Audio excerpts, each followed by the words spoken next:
हनुमान पुत्र। जानिए कौन है हनुमान पुत्र और क्या है उनके जन्म की कथा। भगवान हनुमान प्रभु श्रीराम के अनन्य भक्त हैं। हम सभी जानते हैं कि पवन पुत्र हनुमान जी बाल ब्रह्मचारी थे।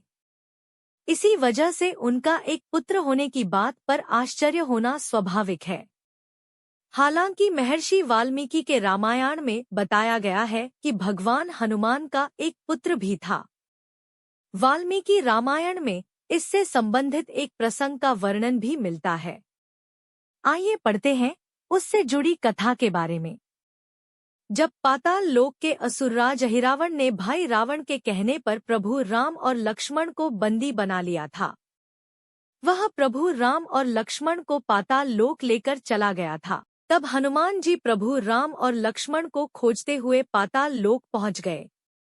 वहां उन्होंने अपने जैसे पहरेदार को देखकर अचंभित हो गए।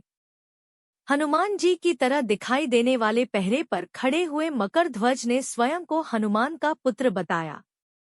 हनुमान जी इस बात को मानने को तैयार नहीं हुए, तो मकरध्वज ने अपनी उत्पत्ति की कथा सुनाई।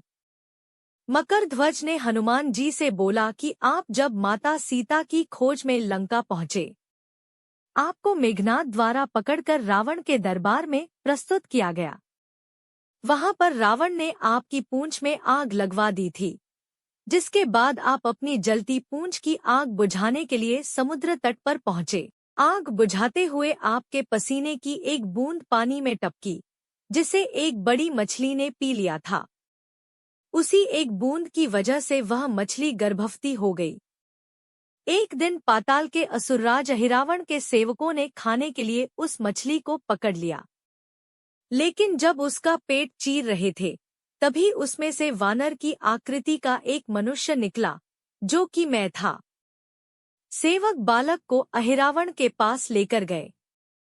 अहिरावण ने मुझे पातालपुरी का रक्षक नियुक्त कर दिया। वह मैं ही हूँ जो मकरध्वज के नाम से प्रसिद्ध हुआ।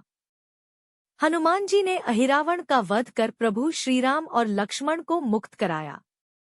इसके बाद उन्होंने अपने पुत्र मकरध्वज को पाताल लोक का राजा नियुक्त कर दिया। हनुमान जी ने मकरध्वज को धर्म के मार्ग पर चलने की प्रेरणा दी।